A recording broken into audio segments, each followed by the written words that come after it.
ગુંડા પડ્યા હતા ઝાલા, એમાંથી વધી ગયું. તે મેં નજીકના દવાખાને બતાવ્યું.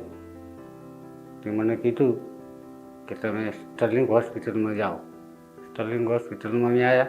ડૉક્ટર ઋષિ પંચાલ અમે મળ્યા એટલે એમને ઓપરેશન કરવાનું ના પડ્યું.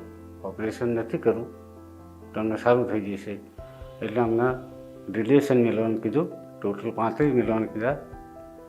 27 થયા, 8 બાકી રહ્યા. લાલાભાઈ અલગોતરાને ડાબી જીભનું કેન્સર છે.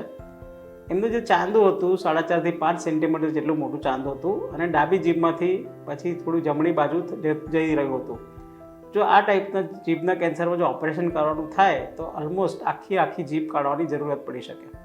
એટલે એમને ઓપરેશનની ઓપ્શન ઉપયોગ કર્યા વગર એમને રેડિયેશનની સારવારનું ઓપ્શન સિલેક્ટ કર્યું છે.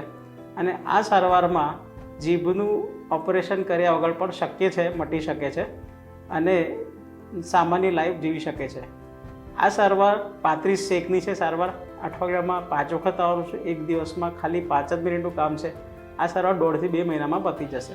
આ સારવાર કર્યાના 3 મહિના પછી જો આપણે પેટ સ્કેનની તપાસ કરીશું તો કેન્સર સંપૂર્ણપણે મટી જવાની શક્યતા 80%થી વધારે છે.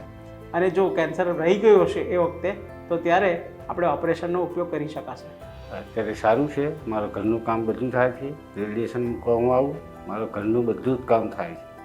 ડૉક્ટર ઋષિ પંચાલ, એમની ટીમ, એમનો સ્ટાફ, સ્ટર્લિંગ હોસ્પિટલ, ખૂબ ખૂબ આભાર.